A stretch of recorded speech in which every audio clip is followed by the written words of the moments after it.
안녕하세요. 영어쌤입니다. 지난 시간까지 품사에 관련해서 정리해 드렸고요. 오늘은 그러한 품사를 사용해서 문장을 만드는 형식에 대해서 시작해 보도록 하겠습니다. 이 영상의 핵심은 이 문장 성분인데요. 품사와 문장 성분의 차이점이 무엇인지 정리해 드릴 거고요. 그리고 그러한 성분을 가지고 만드는 일형식 문장까지 알아보도록 하겠습니다. 문장 성분은 역할에 따라서 주어, 동사, 목적어, 보어 이렇게 나눠지게 되는데요. 일형식 문장은 주어와 동사만으로 이루어지는 문장이기 때문에 목적어나 보어 같은 내용들은 제가 2형식에서 5형식을 설명드릴 때 차근차근 설명해 드릴 건데요. 오늘은 여러분께서 문장 성분의 필수 성분으로는 주어, 동사, 목적어, 보어가 있고 이러한 목적어와 보어는 또다시 간접 목적어, 직접 목적어 혹은 주격 보어, 목적격 보어까지 나눠질 수 있다라는 개념만 정리하면 될 것 같습니다. 문장을 들어가면 가장 헷갈리는 것이 이 품사와 문장 성분의 차이입니다. 가장 간단하게 말씀드리면 단어의 종류를 품사라고 부르고요. 단어의 역할을 문장 성분이라고 부릅니다. 지난 영상까지 이 품사에 관련해서 말씀드렸어요. 단어의 종류해서 문장 성분은 단어의 역할입니다. 역할에 따라서 이렇게 4가지로 분류가 되는데요. 문장 속에서는 이러한 개념들이 어떻게 적용되는지 살펴보도록 하겠습니다. 자, 엘리사라는 이름이 있죠. 이 엘리사라는 이름의 종류는 명사였어요. 사람이나 사물, 장소의 이름은 우리가 명사라고 했죠. 이러한 명사는 문장 속에서 주어 역할을 할 수도 있고요. 목적어 혹은 보어의 역할을 할 수가 있습니다. 명사가 어떨 때는 주어가 되기도 하고 목적어가 되기도 하고 보어가 되기도 하는데 어떻게 역할이 결정되느냐? 문장 속에 위치한 장소에 의해서 결정됩니다. 이 아래 문장에서 살펴보면요. 문장의 모양이 이렇게 나와 있어요. 모든 문장은 동사가 있다고 했죠. 동사를 하는 주체자인 주어는 보통 동사 앞에 위치해 있게 되는데요. 만약에 이 엘리사라는 이름을 주어 자리에 썼다. 그러면 엘리사가 여기서 주어가 되는 겁니다. 그래서 엘리사가 가르쳤다가 되는 거죠. 그런데 이제 이 엘리사라는 명사를 동사 뒤에 목적어 자리에 넣었어요. 그러면 이 엘리사라는 명사는 이 문장에서 어떠한 역할을 하느냐? 목적어 역할을 하게 됩니다. 그래서 여러분들께서 기억하셔야 될 것은 종류인 명사는 변하지 않습니다. 근데 역할은 변해요. 무엇에 따라 변하느냐? 단어의 위치에 따라서 변하게 되는 거죠. 그래서 아주 간단한 문장으로 살펴보시면 동사 앞에 나온다 그러면 주어 역할을 하는 거고요.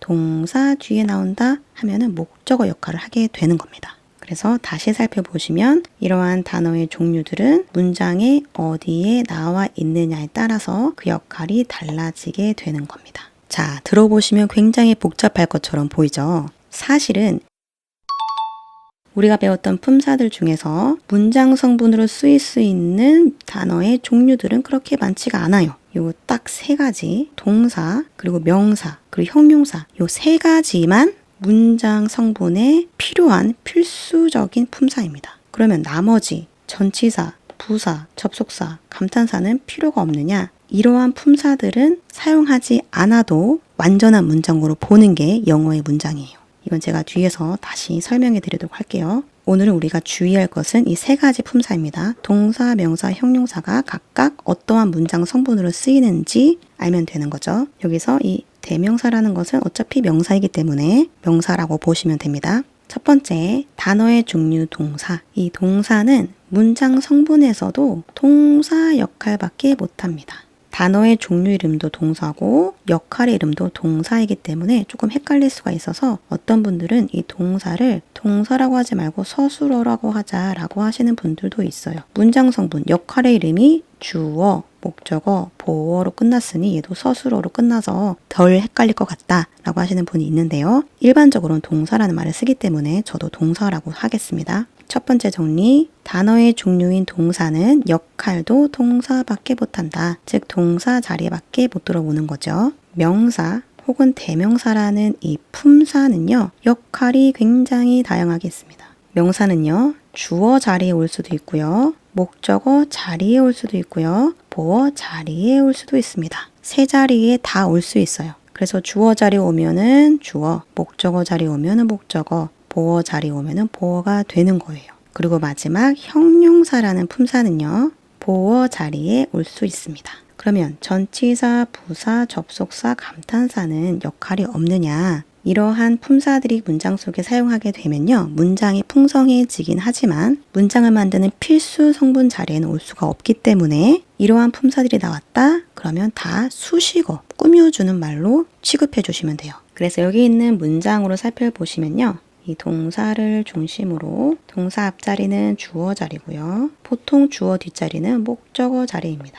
자, 이 주어 자리에 명사가 왔는지를 보세요. 다시 보시면 주어 목적어는 명사 외에 다른 것이 올 수 없기 때문에 이 자리에 명사가 오지 않았다면 잘못된 문장이 되는 거예요. 그렇게 여러분들께서도 올바른 문장을 만드실 수 있어요. 명사로만 주어를 만들 수 있다. 그래서 엘리사가 가르쳤고 엘리사가 주었고 제임스가 만들었다. 이렇게 해서 주어 자리에는 명사만 올 수가 있다. 그리고 이 목적어라는 아이도 명사밖에 못 오죠. 그래서 제임스라는 명사, 엘리사라는 명사가 온 거예요. 다시 말해서 주어와 목적어는 명사밖에 올 수가 없기 때문에 다른 품사가 나왔다면 잘못된 문장이 되는 거죠. 그렇다면 이 두 번째 문장과 세 번째 문장에 남아있는 books와 happy는 어떻게 우리가 봐야 하는가? 여기서 여러분들께서 주의하셔야 될 것은 이 품사가 무엇인지를 보셔야 돼요. books라는 것은 명사고 happy는 형용사입니다. 명사나 형용사가 나왔다는 것은 분명한 역할이 있다라는 것인데요. 차차 4형식에서 그리고 5형식에서 배우게 될 내용인데요. 여기서 간단하게 말씀드리면 이 books는 목적어고요. happy는 보어입니다. 그렇지만 이렇게 목적어가 두 개가 나와 있는 상태에서 간접 목적어와 직접 목적어 해서 목적어 이름을 구분시켜 주었고요. 이 보어 같은 경우에는 주격 보어도 있기 때문에 목적격 보어라는 이름으로 구분을 시켜줘서 헷갈리지 않도록 했는데요. 문장 속에서 명사와 형용사가 있다면 이 역할이 있다라는 것을 기억하시면서 문장을 보시면 되겠고요. 영어에서 말하는 완전한 문장이란 무엇인가? 영어에서 완전한 문장이라는 것은요. 완전하게 나의 생각을 전달하는 완벽한 문장이 아니에요. 문장 성분을 제대로 갖춘 문장이 영어에서는 완전한 문장이라고 하는데요. 이 문장 성분이라는 것은 앞서 말씀드린 요 네 가지를 말씀드리는 거고요. 이 네 가지를 제대로 갖추어서 문장을 만들면 그것을 완전한 문장이라고 하고 반대로 문장 성분을 제대로 갖추지 않았던 문장이라면 불완전한 문장이라고 합니다. 영어에서 말하는 완전한 문장이라는 이 개념을 확실하게 정리하시기를 바랍니다. 자, 1형식 문장을 살펴볼게요. 주어와 동사만으로도 문장을 완성시킬 수 있는 형식인데요. 아래에 있는 문장을 살펴보시면요. 우리는 걷는다 라고 해서 문장을 완성시킬 수 있어요. 완전한 문장입니다. 그럼 여러분들께서 이게 어떻게 완전한 문장이냐? 우리는 걸어요. 우리가 어떻게 걷는지, 언제 걷는지, 왜 걷는지 뒤에서 더 나오면 좋은데 이렇게 주어와 동사만으로도 어떻게 완전한 문장이 되느냐 하실 수가 있는데 형식이라는 것은 내용의 풍부함을 말하는 게 아니에요. 동사에 따라서 문장 성분이 주어와 동사만 필요한 형식이 1형식이고요. 이러한 1형식 동사는 또 완전 자동사라는 이름을 붙여주기도 했어요. 완전 자동사라는 것은 동사 뒤에 아무것도 붙지 않는 것을 말하는데요. 동사를 기점으로 해서 보통 앞자리는 주어고요. 뒷자리는 목적어나 보어가 나옵니다. 그렇지만 1형식은 주어와 동사만으로 문장이 끝나며 목적어나 보어는 오지 않는 것을 말해요. 그렇다면 뒤에 그 어느 것도 올 수 없느냐? 올 수는 있어요. 이제 그걸 우리가 뭐라고 부르냐면 수식어구라고 부릅니다. 그럼 이 수식어구 자리에는 누가 오느냐? 품사로 보면 부사가 옵니다. 다시 말하면 부사는 다 수식어구가 되는 거죠. 문장을 살펴보시면 그는 걸었다. 끝이에요. 이렇게 끝나도 되지만 어떻게 걸었는지, 빠르게 걸었다. 어디로 갔는지, 학교로 걸어갔다 해서 부사인 quickly와 학교로 라는 장소의 부사구가 나왔죠. 부사인 경우에는 저희가 보통 괄호로 묶어줍니다. 있어도 그만, 없어도 그만이기 때문이죠. 그리고 세 번째 문장도 그는 갔다. 끝이에요. 근데 어디로 갔느냐? 학교로 갔다. 어떻게 갔느냐? 걸어서 갔다. 라는 부사구가 또 나왔고요. 마지막 문장 우리는 수영했다. 끝이지만 어디에서 수영했는지 뜨거운 태양 아래 모두 다 장소를 말해주는 부사구. 그래서 일형식 같은 경우에는 주어 동사만으로도 완전한 문장을 이루지만 부사를 사용함으로써 그 동사를 조금 더 구체적으로 말을 해주는 거죠. 부사가 없다 하더라도 완전한 문장으로 본다는 것. 제가 이 완전자 동사에 대해서 한 번 더 설명을 드리면요. 영어에는 자동사도 있고 타동사도 있거든요. 자동사와 타동사의 가장 큰 차이점은 무엇을 이라는 의문점이 생기는지 안 생기는지 그거에 따라 달라집니다. 예를 들어 보면 나는 걸어요. 다음에 나는 걸어요. 무엇을 걸어요? 라고 질문하는 사람은 아무도 없을 거예요. 무엇을 걸어요? 근데 궁금한 점이 있긴 있을 수 있죠. 어떻게 걸었는지, 방법이나 언제 걸었는지, 어디서 걸었는지 이러한 궁금증들은 생길 수는 있지만 무엇을 걸었는지는 의미상 맞지가 않죠. 그래서 이런 무엇을이 필요 없는 동사가 자동사입니다. 근데 반대로 나는 읽어요. 그러면 바로 무엇을 읽는지 반드시 있어야 되는 동사들이 있죠. 나는 읽어요. 무엇을 읽니? 이 무엇을에 해당하는 목적어. 이렇게 해서 일형식의 가장 기본적인 모양을 살펴봤고요. 근데 일형식도 어려워질 수가 있는데 이유가 바로 긴 주어. 주어가 길어질 수가 있다는 거. 그리고 두 번째, there be나 비동사인 경우에는 조금 특별하다는 거. 요 주의할 점만 설명해 드리고 영상을 마치도록 할게요. 영어 문장에서 가장 중요한 주어 동사, 그 중에서도 이 동사를 찾으면요. 보통 앞에 나온 것은 주어, 뒤에 나온 것은 목적어가 되기 때문에 이 동사 먼저 찾아볼게요. 여기서는 동사가 do not matter 이고요. 두 번째는 float, smiles, swims. 이게 동사입니다. 그래서 중요하다라는 동사 앞에 do not이 붙게 되면서 중요하지 않다가 되는 거고요. float, 떠있다, smiles, 웃다, swims, 수영하다. 이렇게 다다다로 끝나는 동사 먼저 찾았고요. 그러면 보통 앞에 자리가 주어이기 때문에 다 밑줄 쳐주면 됩니다. 이렇게. 그럼 주어가 길어진 건데 기억나시나요? 주어 자리에는 뭐만 올 수 있냐면 명사만 올 수 있어요. 명사만 올 수 있는데요. 명사를 수식해 줄 수가 있죠. 누가요? 형용사가요. 이런 식으로. 명사가 주어지만 명사를 수식해 주는 형용사가 있다면 그 형용사까지 다 포함해서 하나의 주어로 보는 게 맞는 거죠. 이것과 같은 거죠. 우유. 우유를 마시는데 차가운 우유를 마셔. 이게 형용사로서 우유를 꾸며주는데 우유가 명사이기 때문에 차가운을 빼고 우유만 가져갈 수는 없는 거예요. 차가운 우유가 하나의 덩어리 개념으로 봐야 되기 때문에 형용사가 있다면 형용사까지 모두 다 포함시켜서 주어로 보는 게 맞는 거죠. 그래서 관점, 너의 관점이 하나의 주어가 된 거고요. 여기서는 balloons가 가장 중요한 명사, 풍선인데 어떠한 풍선이냐? 이런 색깔이 다양한 풍선들 해서 풍선을 꾸며주는 형용사까지가 모두 다 주어로 보는 거죠. 이렇게 다채로운 풍선들. 그리고 세 번째는 person이 중요한 명사인데요. 앞뒤는 다 꾸며주는 말이 되는 거죠. 그래서 그 사람인데 어떤 그 사람이냐? 뛰고 있는 그 사람 해서 이 더라는 관사는 명사 앞에 붙는 관사이고요. 지난번 형용사절에서 말씀드렸던 것처럼 후가 보이면 형용사구나 해서 앞에 꾸며주는 대상을 찾으면 됩니다. 달리고 있는 그 사람이 미소 짓는다 해서 이렇게 주어가 길어진 거죠. 그리고 man도 마찬가지로 사람인데 어떤 사람이냐면 in the water, 강 속에 있는 그 사람, 강 속에 있는 그 사람이 수영한다. 그러면 그 뒤에는 뭐냐? 얘는 부사죠. 아주 잘. 그래서 주어와 동사만으로 문장이 완성이 됐는데 그 뒤에 명사나 형용사가 아니다? 그러면 다 부사로 보면 돼요. 즉 수식어구다. 그러면 여러분들께서 이렇게 생각하실 수도 있어요. 형용사라는 것이 지난번에는 보어라고 설명을 했는데 얘는 왜 보어가 아니냐라고 하실 수가 있어요. 여기서 중요한 것은 이렇습니다. 형용사라는 것이 종류는 변하지 않죠. 종류는 변하지 않아요. 그렇지만 문장 속에 어디에 위치해 있느냐에 따라서 어떨 때는 보어가 되기도 하고 어떨 때는 단순히 꾸며주는 말로 사용하게 되는데요. 그러면 보어로 사용하는 형용사는 어디에 위치하느냐? 동사 뒤에 위치합니다. 이렇게 동사 뒤에 나오는 형용사, 보어로 사용되는 형용사에 대해서는 제가 다음 시간에 이 형식을 설명드릴 때 설명드리도록 할게요. 여기서 여러분들께서 정리하셔야 될 것은 주어가 길어질 수 있다.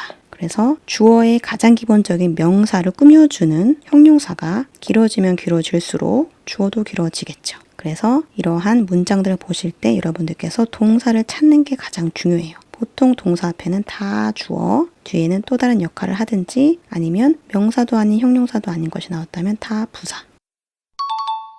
그리고 마지막으로 there be하고 be. 이 be라는 동사는 굉장히 특별하기 때문에 동사의 자체에서도 카테고리를 비동사라고 나눠지고 있잖아요. 이렇기 때문에 그렇습니다. be라는 것이요. 뜻이 두 개가 있어요. 뭐뭐이다. 아니면 어느 장소에 있다. 이렇게 어느 장소에 있다라고 쓰여진다면 얘는 일형식 동사입니다.